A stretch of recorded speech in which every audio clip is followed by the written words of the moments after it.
अधिक है। मैं नहीं कहता इन कंधों पर भार अधिक है, मगर ये कहता हूँ कि वक्त की मार अधिक है। ये जो वक्त है उसमें वास्तव में ये कम है। तो हम लोग भी मजदूरों की सबकी, क्योंकि समाज में जहाँ दर्द है। देखिए एक बात हम आपको, प्रतीक जी एक बात कहा करते थे, हमारे सौभाग्य राज में प्रतीक जी के साथ हम स्कूटर पर बहुत घूमा करते थे। तो प्रतीक जी एक बात बताते थे, कहते देखिए हम लोग स्कूटर से जब चल रहे हैं तो कविता के जो दृश्य है बड़ी तेजी से पीछे छूटते जाते हैं। हम जितना पैदल चलेंगे वो दृश्य हमें प्रभावित करेंगे। तो जो वक्त की रफ्तार तेज हुई है इसमें हमारे वो मानक हमें पीछे छूटते जा रहे हैं कि जहां से खड़े होकर कविताओं को देख सकते थे, हमारी रफ्तार कुछ तेज हो गई। तो जितना हम पैदल घूमेंगे, जितना लोगों के साथ उठे बैठेंगे, तो वो भावनात्मक वृद्धि हम लोगों के अंदर होगी। तो ये निश्चित रूप से हम लोग करते रहते हैं और महसूस भी करते हैं, क्योंकि अगर कभी के अंदर संवेदना है, अपने दर्दों को नहीं महसूस करेगा तो कौन महसूस करेगा, कहेगा कौन। आइए अब समय आ गया है कि अब हम अपने शीर्षक बिंदु पर हैं कार्यक्रम के, और ये परम सौभाग्य हम लोगों का रहता है कि पंडित जी हम लोग आशीर्वाद देने की बताते हैं। पंडित जी के साथ भी हमारी यात्राएं हुई हैं। किसी व्यक्ति का मूल्यांकन आप केवल उसके व्यक्तित्व से नहीं कर सकते, उसके समग्र व्यक्तित्व से आप उसका मूल्यांकन कर सकते हैं। देश के बड़े बड़े संस्थानों में बड़े बड़े पदों पर पंडित जी के शिष्य हैं, और जब वो अपने गुरु के प्रति उनका श्रद्धाभाव में देखता हूँ तो मुझे लगता है कि एक साधारण सा दिखने वाला ये व्यक्तित्व कितना असाधारण है, और वास्तव में जिसके अंदर ज्ञान की गहनता होगी वो साधारण तो हो ही जाएगा। तो पंडित जी का जो व्यक्तित्व है आप प्रेरणादायी है, करणीय है। हम सब उनसे सीख सकते हैं कि दिखावे में कुछ नहीं रखता, कुछ नहीं रहता। आप बड़े अपनी विद्वता से, अपने ज्ञान से बनते हैं।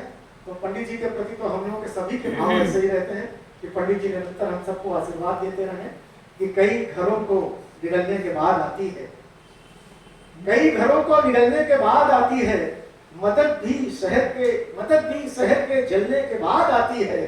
तो गुलाब यूं ही गुलाब थोड़ी होता है, ये बात कांटों पे चलने के बाद आती है। इतना संघर्ष उन्होंने जीवन में किया, और आज वो गुलाब की तरीके उनकी खुशबू हम सब के बीच में महक रही है। आइए उनके साथ बैठते बैठते हम लोग भी कभी कभी महकने लगते हैं उनकी खुशबू से। मैं संपूर्ण समर्पण के साथ उन्हें आमंत्रित करता हूं आप सबकी जोरदार तालियों के बीच में हमारे आज के सम्मानित अध्यक्ष लक्ष्मीकांत को।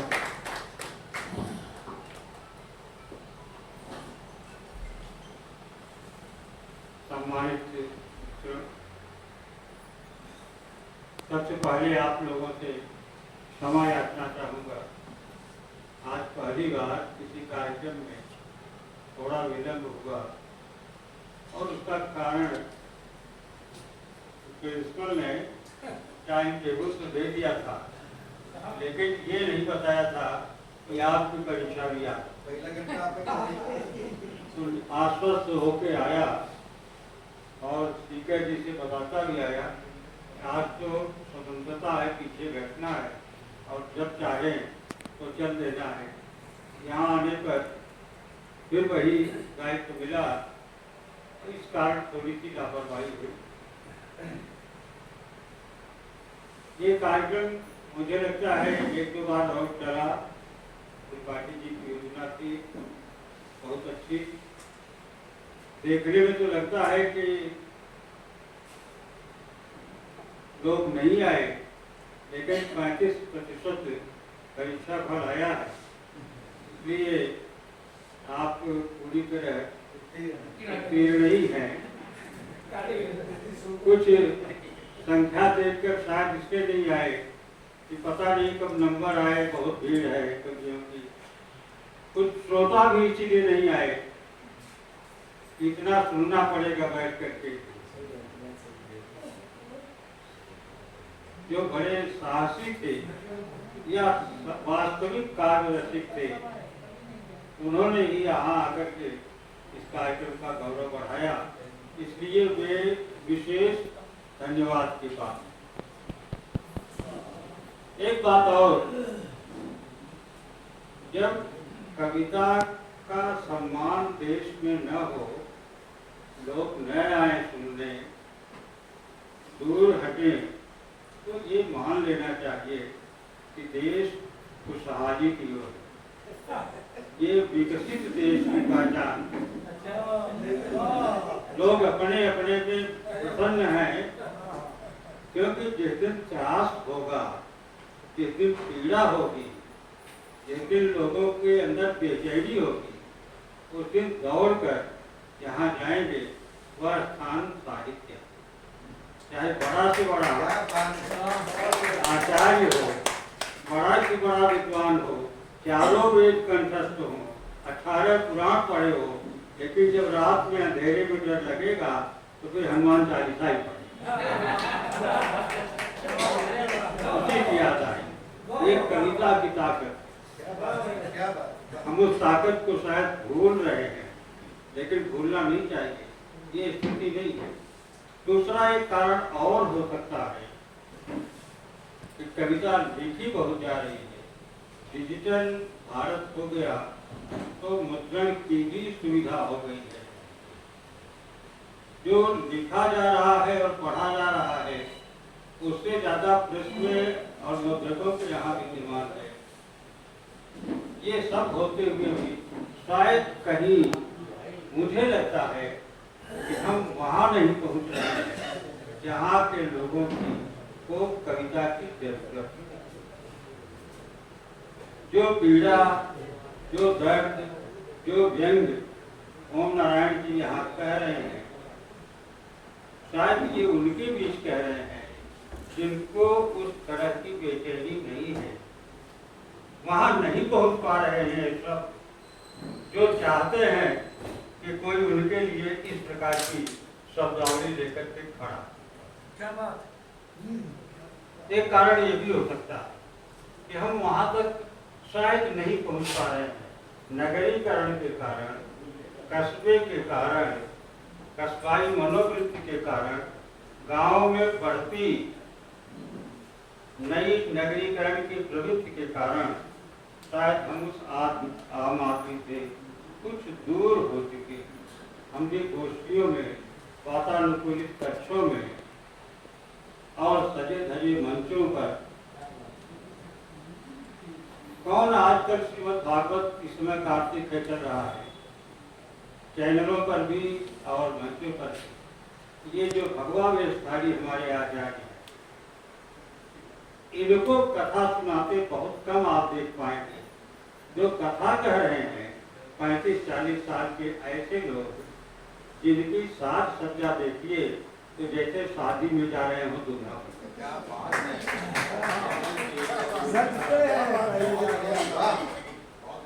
ये मनोवृत्ति हो गई, वे त्याग सिखा रहे हैं। जो ब्यूटी पार्लर से निकल करके सीधे मंच पर जा रहे हैं, ये आचार्य तपस्या कर रहे हैं, कोई सुनने वाला नहीं।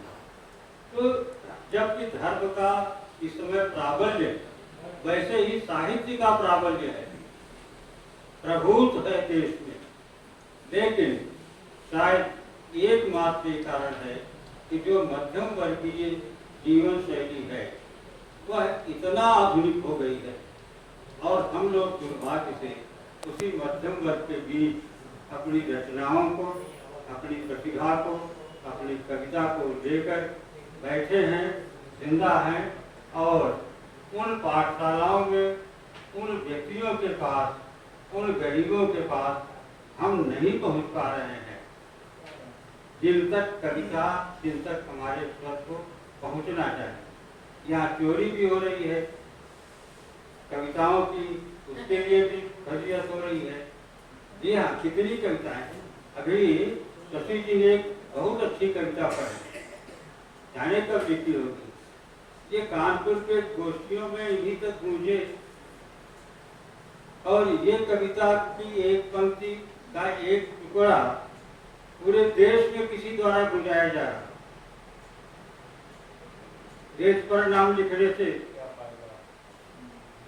सुना होगा आप लोग। तो हमारे क्योंकि हम छोटे लोग हैं, हम बीच के लोग हैं। एक दिन और मैंने कहा था कि यहाँ भी सीकर जी के गीत हैं, यहाँ भी शशि जी के गीत हैं, लेकिन यही बंद कमरों से निकलकर उनकी आवाज़ जब दूर तक जाती है तो दिल्ली और आगरा और तमाम देशों के लोग उसको लपक लेते हैं। मेरे एक मित्र हैं औरैया में अजीत मल में अध्यापक थे। उन्होंने बहुत अच्छी मार्मिक कहानी लिखी, पखावज, छोटी पत्रिका में छपी, और पूरी की पूरी कविता को, कहानी को, आजकल गद्य भाषा भी कविता की भाषा हो गई है, उसको टुकड़े टुकड़े में काट करके एक हिंदी के बहुत बड़े कवि, छोटे मोटे कवि नहीं, बहुत बड़े कवि राजेश जोशी, उन्होंने अपने नाम से सबसे बड़ी पत्रिका आलोचना में कविता के रूप में उसको काट काट करके छपा दी। और वो बेचारे गांव में बैठकर मुकदमा लड़ रहे हैं, ये कहानी मेरी है, इस सन में छपी थी, और उसके 5 साल बाद इसको इन्होंने आलोचना में छाप दिया। तो ये एक स्थिति ऐसी आ गई है कि आपको पता नहीं आप कहाँ कहाँ पहुँच चुके हैं, लेकिन बस केवल लेवल आपका हट गया है कि देश से बनकर की जाए और उस पर मेड इन इंडिया लिख दिया जाए और कहें देशी उत्पादन है, वही स्थिति साहित्य की है, वही स्थिति साहित्य की है। लेकिन जैसा हमने कहा कि बहुत अच्छी बात है कि लोगों में कविता के प्रति रुचि नहीं है, कवि सजग है, रचनाकार चुप नहीं रह सकता, वह देश काल और समाज से अपने को अलग नहीं कर सकता, वह देश की पीड़ा को जहाँ भी कोई किसी कोने में होगी उसका अनुभव करेगा तो व्यक्त करेगा ही, और वह आज नहीं पढ़ी जाए, आज से 10 साल बाद, 50 साल बाद, 100 साल बाद पढ़ी जाएगी। मानस की भी चर्चा भी आई, मानस कोई रचना की 500 वर्ष, और मानस के विरुद्ध में पूरा एक रीतिकाल खड़ा हो गया। 300 वर्षों लगभग 250 वर्षों के बाद रामचरितमानस एक साहित्यिक कृति के रूप में सामने आया। आज इतना प्रचार है, लेकिन यहाँ तक पहुँचने में 200 वर्ष तक इसको गुमनाम रहना पड़ा, इतना गुमनाम रहना पड़ा कि आज हम मूल प्रति ढूंढने के लिए पूरे देश में घूम रहे हैं और नहीं मिल रही है।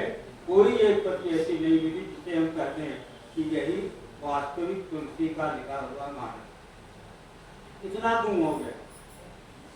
तो इसलिए कविता कभी मरती नहीं, क्योंकि उसमें मनुष्य का अमरत्व, और अगर मनुष्य नहीं मरेगा तो कोई ताकत नहीं है, चाहे नालंदा जला दिया जाए, चाहे तक्षशिला जला दिया जाए, लेकिन साहित्य कभी भी नहीं मरता, वह अमर होता है। इसलिए इसकी चिंता नहीं करनी चाहिए, बल्कि खुश होना चाहिए कि पीड़ा केवल हम ही तक रह गई है, बाकी हमारा देश बहुत प्रसन्न है, बहुत रही बात ऐसी गोष्ठियों की, ये बहुत आवश्यक, फिर भी त्रिपाठी जी जैसे साहित्य के सेवक लोगों से निवेदन करूंगा कि अभी कल एक ग्रामीण विद्यालय था, 300 बच्चे बहुत ध्यान से एक एक शब्द सुन रहे नहीं रहे थे, पी रहे, क्योंकि उनको लग रहा था कि देश दुनिया की बातें पाठ्य पुस्तकों से बाहर भी कही जा सकती हैं और सुनी जा सकती। एक जमाना आया था जब इस देश में करीब 50-60 वर्ष पहले की बात नहीं सुनी जा रही थी, सरकारें अंधी थी, तो नुक्कड़ नाटकों का दौर, चौराहे पर सप्तराष्ट्रीय और तमाम कांड की, ये अलग बात थी कि उनके अपने विचारधारा उसको लेकर चल रहे थे।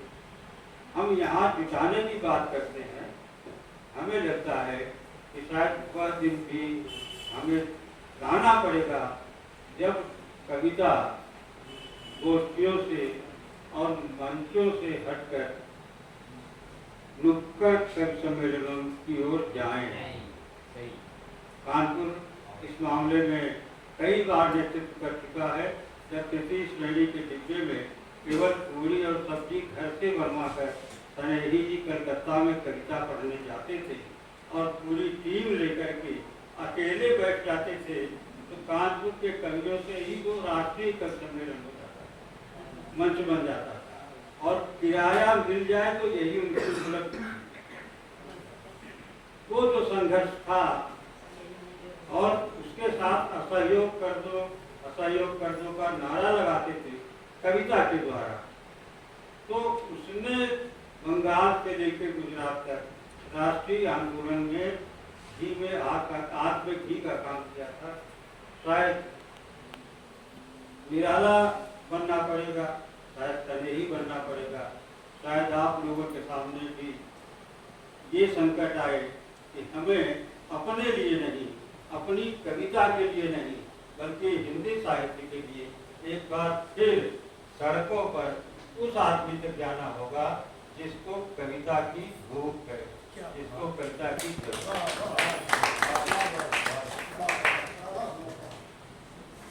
एक बात और कहूँगा, क्योंकि ये रचनाकारों की गोष्ठी है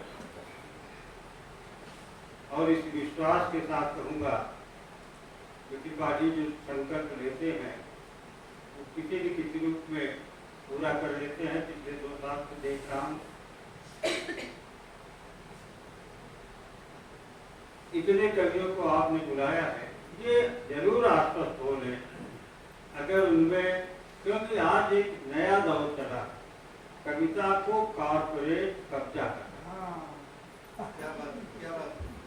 देश चल रहा है, महोत्सव हो रहा है और वहाँ साहित्यकार जाएंगे, हम आप जा भी नहीं सकते, 500 रुपए का टिकट लगा जो उसको सुनना चाहिए, लेकिन लोग जाएंगे क्योंकि वहाँ 500 रुपए दे करके और बिना सुने और समझे कविता के रुचि लेने वाले लोग बहुत पैदा होंगे। वैसे ही जैसे एक प्रबुद्ध वर्ग हो गया है देश में, पैसे वाला, जो शास्त्रीय संगीत के सम्मेलन सुनने जरूर जाता है और उसको ये शास्त्रीय लिखना भी है, सिर भी हिलाएगा, कौन राग है इसका उसको पता नहीं, लेकिन ये तो है कि वो कार्यक्रम मैंने देखा। ये जो पैसे ने एक चमक पैदा की, उसी का फायदा उठा के कारपोरेट लोग, जिसमें आपका जागरण भी है, ऐसी गोष्ठियां कराता है जिसमें केवल एक ऐसा वर्ग जाता है जिसको साहित्य से कोई लेना देना, वो सुनता भी नहीं, लेकिन 500 रुपए का टिकट है, 1000 रुपए का टिकट है, ये मोहल्ले में बताने के लिए जाएगा जरूर। और हमारे कवि भी उसमें जाने के लिए सारे संपर्क सूत्र लगा देंगे क्योंकि वहां उनको पैसा। तो बिहारी की एक असरती पर एक दोहे वाली कविता का युग इस समय आया और उस असरती को पाने के लिए आपकी श्रेष्ठ कविता महत्वपूर्ण नहीं होती, आपका दबाव और प्रभुत्व और राजनीतिक और सामाजिक संपर्क महत्वपूर्ण होगा। तो लोग कविता सुनाने से अधिक कविता तक पहुंचने के लिए मार्ग ढूंढने में लगे। तमाम लोगों को जानता हूँ, व्यक्तिगत रूप से जानता हूँ कि वे शायद आपके यहाँ बैठे तो आप उनकी हर पंक्ति में 10 अशुद्धि निकालेंगे, लेकिन वे सरकारी सम्मेलनों में अतिथि बनकर बड़े गौरव के साथ गए। तो इन सारी स्थितियों के बीच आप संघर्ष कर रहे हैं और संघर्ष करके कविता को बचाए, लेकिन इस बात के लिए पूरी तरह आश्वस्त होकर के बचाए कि आखिर में यही कविता लोगों तक के लिए बची रहेगी। काल गायब हो गया, लेकिन कबीर के छोटे छोटे दोहे आज भी कक्षा 3 से लेकर आम आदमी की जुबान पर हैं। इसलिए कविता के प्रति आश्वस्त रहें, अपने प्रति आश्वस्त रहें या न रहें, कविता के प्रति अपनी आश्वस्त रहें। एक आदत ये भी बन गई है, कवि अपने को बड़ा मानने लगे हैं, अपनी रचना को ही छोटा मानने लगे कि अगर मैं बड़ा बनूंगा तो मेरी कविता की पूछ हो जाएगी। लेकिन मैं बार बार कहता हूँ, अपनी कविता के प्रति अगर आपके अंदर आश्वस्ति है कि मैंने देश और समाज को कुछ दिया है, तो आप चाहे जैसे हों।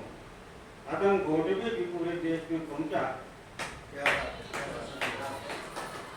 इन्हीं शब्दों के साथ बहुत बहुत आभारी हूँ आप लोगों ने मुझे याद किया।